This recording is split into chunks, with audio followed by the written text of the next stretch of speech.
like to start off by taking a moment to briefly introduce yourself as an influencer? Yeah, well, I'm from Mexico originally, and I moved to the UK about 13 and a half years ago. Oh, cool.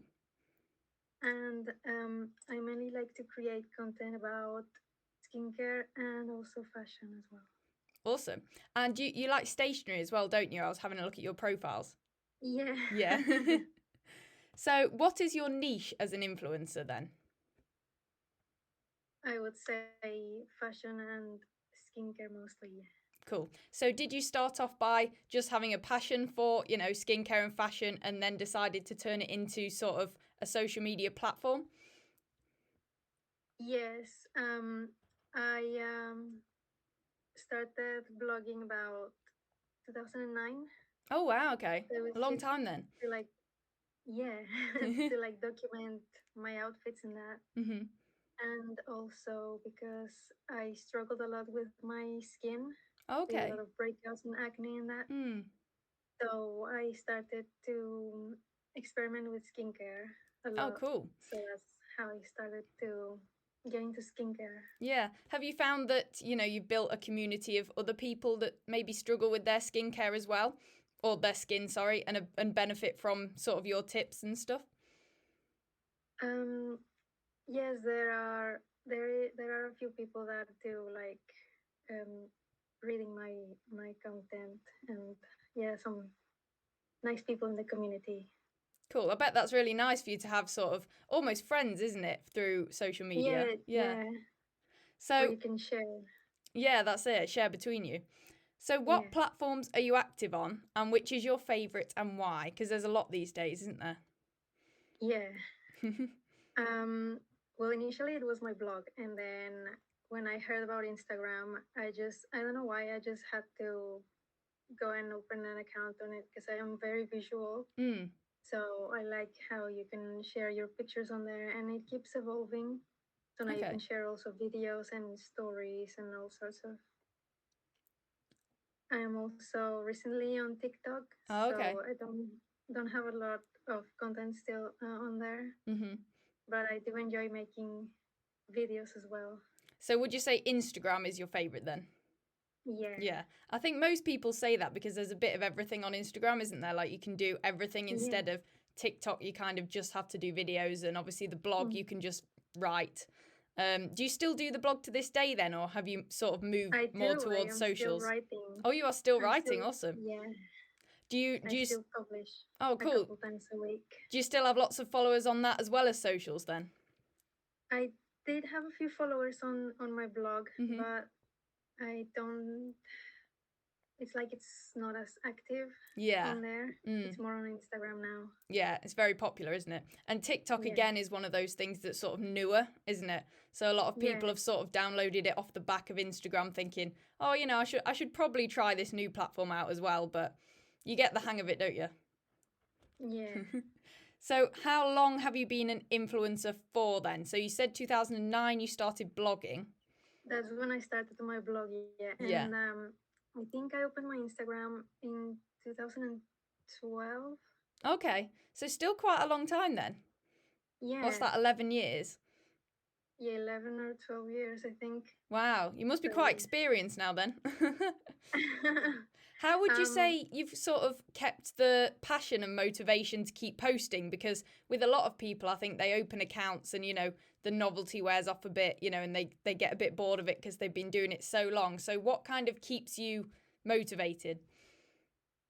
I did have a little bit of rough patch, you could Okay, yeah. say, where I lost motivation as well because I Mm, wasn't. It looked like it was growing, like I was gaining more likes and that, but then it just, I don't know what they did. They changed the algorithm or whatever, and I yeah. just wasn't seeing it anymore. So I stopped posting as much for a couple years. Oh, But I okay. just got back into it, Mm. and um, what was your question? Sorry. It was just how you kept the motivation, really. But I suppose maybe Oh. having that little break, helped sort of re-inspire you almost. Yeah, well, you see other people creating really beautiful content, and it kind of Yeah. inspires you to keep going. Yeah, social media is brilliant for taking inspiration from others, definitely. Because there's so many Yeah, people to follow on there within your niche. and now you can save posts to look at them again. Yes, that's So if it. you find something that inspires you, you can always go back and revisit it. Yeah. Do you take sort of inspiration from those in your own content though? If that makes sense. Yeah, Yeah. yeah, I do. So if I see a picture or a reel that I really like, I'll save it, and Mm. I might go back to it later and see like, oh, I would like to create something similar, or Yeah. you know. How do you make sure that it doesn't look like you're copying other people? Because obviously there's so many people in every niche, isn't there? So how do you sort of Yeah. put your own spin on your content, would you say? Well, if it's, for example, I've just seen someone make a stop motion video, and Okay.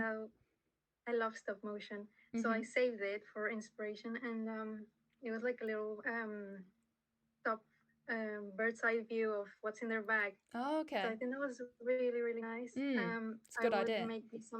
make something that's not like a what's in my bag type of video, but like a stop motion. Okay, So yeah. that's like So taking it yeah, from that sort of perspective, but of something different.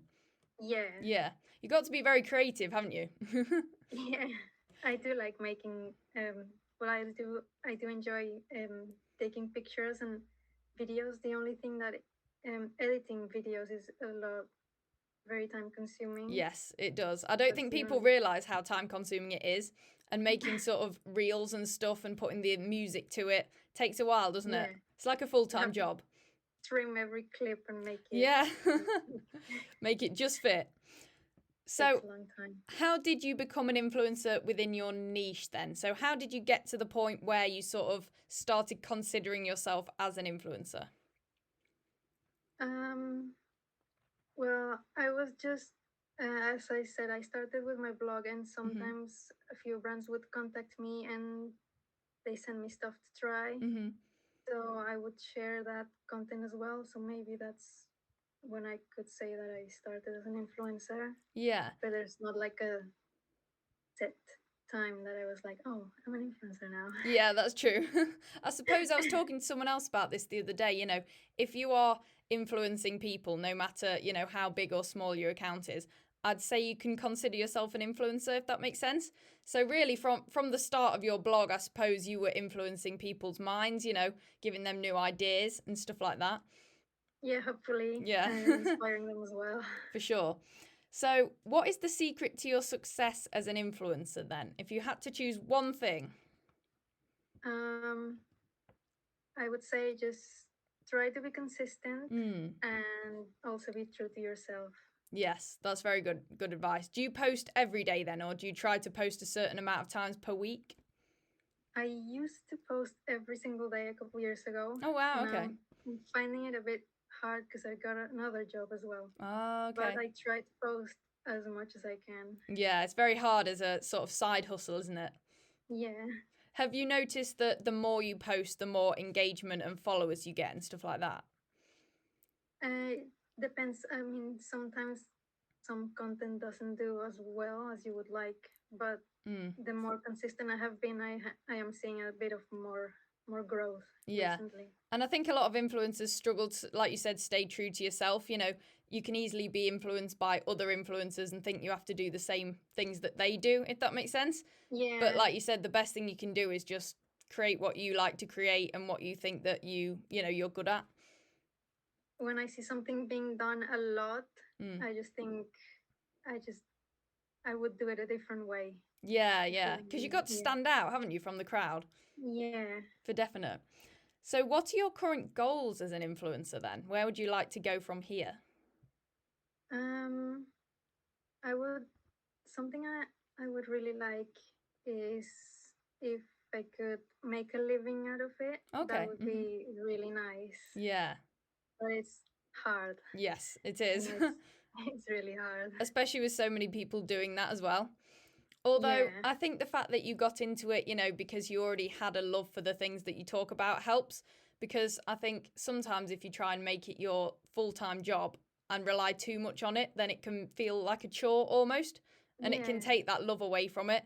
So I suppose it's kind of nice to build up gradually to that point where you can.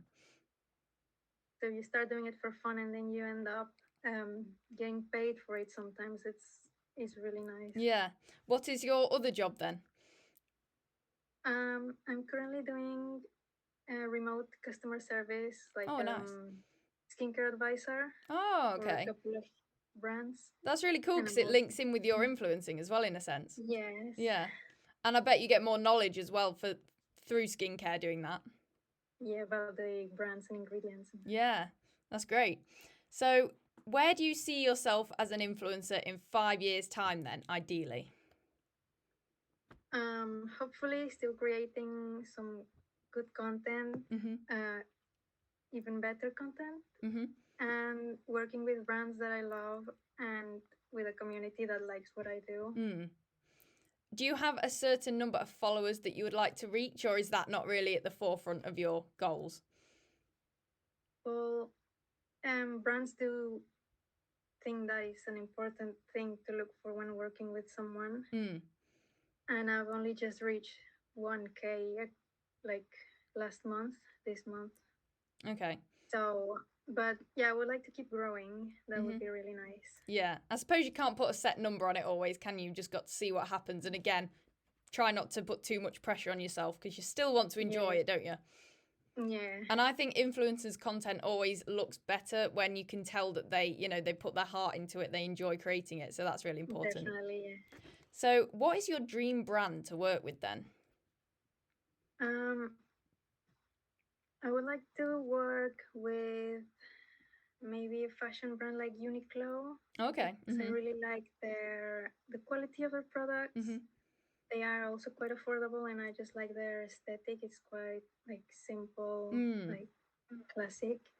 And for skincare, I wouldn't say that I have a particular brand in mind, but I would really like to maybe work with a brand that would let me create a mini collection of products that I would select, like main purpose ingredients and that sort of stuff. That would be really nice. Yeah, so you wouldn't just be sort of promoting their products, but you'd kind of be making your own type of product through that brand.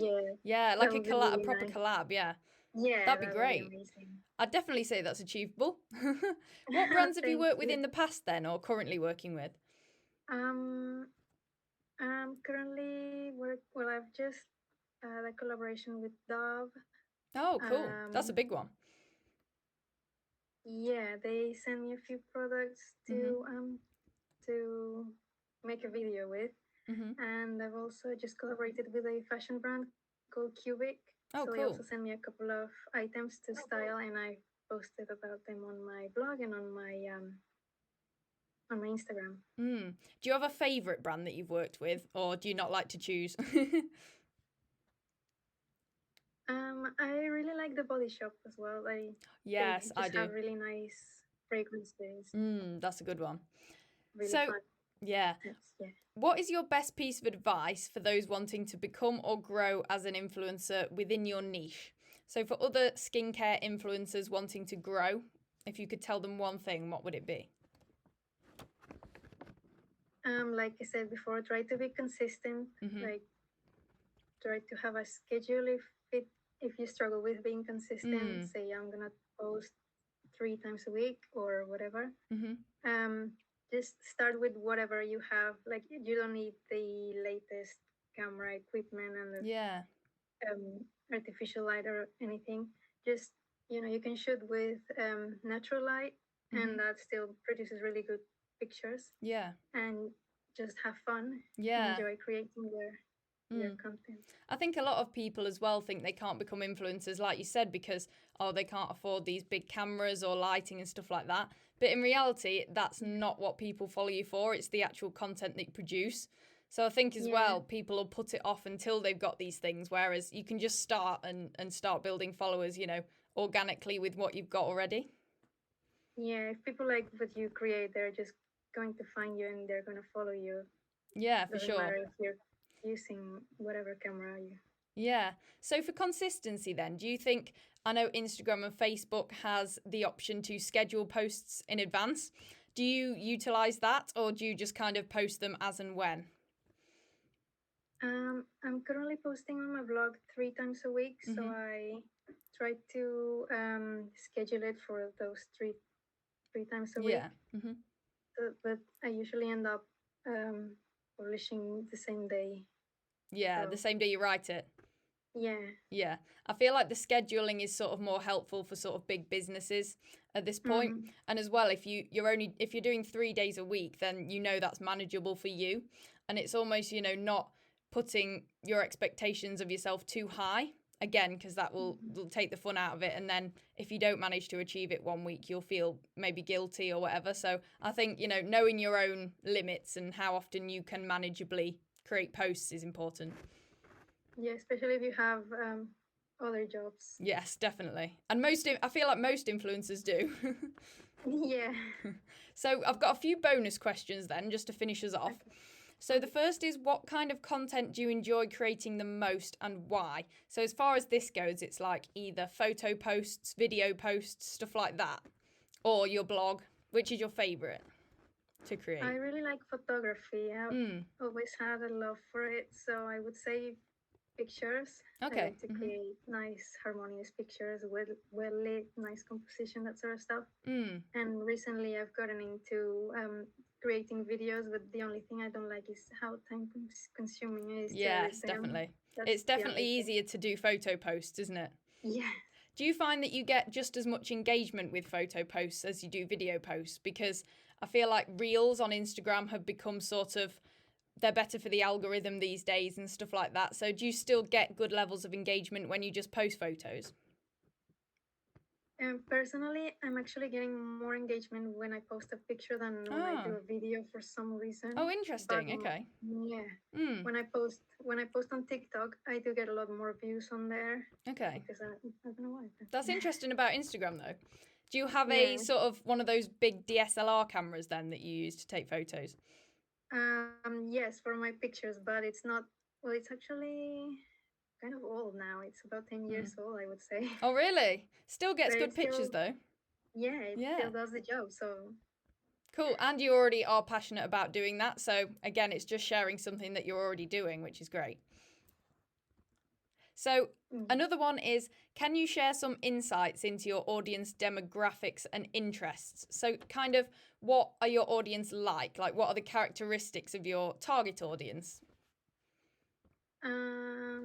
They are around 20 to 35, 40 years old, I would say. Okay. And most of them are from the UK because recently I did a couple of giveaways. Oh, okay. So they're mostly UK now. And it's female and probably also like into skincare and fashion. Cool. Would you say the skincare or the fashion side of it is more popular, or haven't you really noticed much of a difference between the two? I'm not sure. Probably a mixture. I feel like those things go side by side, and the beauty fashion sort of industry is quite similar, if that makes sense. And as well with the giveaways, I suppose people want to be from the UK so that they can receive the products as well. So that makes sense. Yeah. Do you get people from where you used to live following you? I do. I still have my like old friends or schoolmates from. Oh wow. Back in Mexico. That's really nice. Yeah. Did you start your account off as sort of your personal account, if that makes sense, and then transition into being an influencer? Does that make sense? Where you sort of just posted photos of yourself and your friends and stuff, and then thought, oh, I'm going to turn this into something else? Yeah, I used to just post like whatever, like pictures of my pets and that. Yeah. Everyone loves a good pet picture. It just sort of evolved into what it is now. Yeah, that's awesome. So how do you go about choosing the brands and campaigns that you collaborate with, and what criteria are important to you? So are you kind of picky with what brands you work with? Do you reach out to them, or do you let them reach out to you? Stuff like that. A bit of both. So sometimes there are like PR agencies that we can apply through for campaigns. And sometimes I will just reach directly to the brand if I really like what they are offering. Okay. To see if they have any collaborations available. So a bit of both then. Yeah. So what's the criteria then? Is it just stuff that, you know, aligns with you? Things, will you only promote things, you know, that you genuinely believe in or that you would use anyway, if that makes sense? Or do you accept pretty much all of them? No, it has to be something that I would like to use in my daily. Yeah, I think that's really important as well, because it has to be something that your audience would benefit from. So that's a good way to look at it. Because I think a lot of influencers, especially those that, you know, want it to be their full-time job that desperately, will just take anything, if that makes sense. Yeah. But keeping it like you have it means that, you know, you're putting your community first and your followers, which is really important. So last question. Oh, sorry. Oh no, sorry, carry on. No, it's not gonna be very inspiring trying to create something out of something that you don't believe in or something that you don't love. Yeah, exactly. Has to come from the heart, definitely. Yeah. So last question then. How do you strike a balance between creating authentic content, like you said, and meeting the goals of the brand that you're working with? Especially, you know, when the brand kind of gives you a set criteria of what they want from you. How do you stay authentic while doing that?